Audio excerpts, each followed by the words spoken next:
For homework, you're dividing polynomials using synthetic division. So what you have to do first is write the polynomial's coefficients like this. So we have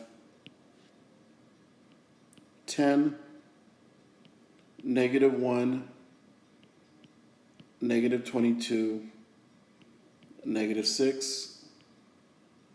And then in the corner you have x plus 1 equals 0. So this will be -1.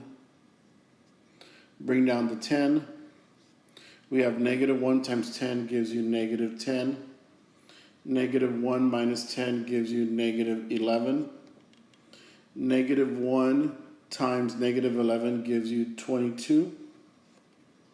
-22 plus 22 gives you 0.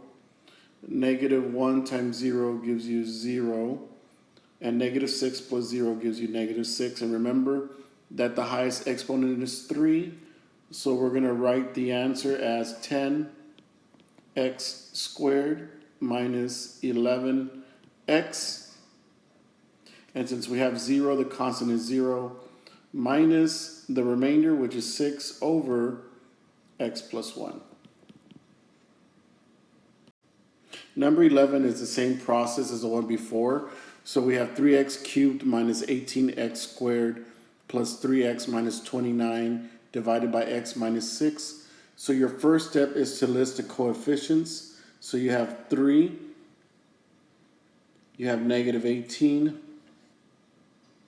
you have 3, and you have -29. Remember that you have x minus 6 equals 0, so it's going to be 6. Bring down the 3. 6 times 3 is 18. -18 plus 18 gives you 0. 6 times 0 is 0.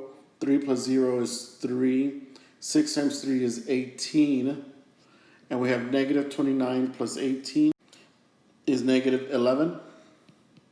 So let's go ahead and write down what we have when we divide those two polynomials. Remember, it's going to be one less the highest exponent. So you have 3, what you're starting with, 3x squared plus 3 minus the remainder, which is 11, divided by x minus 6.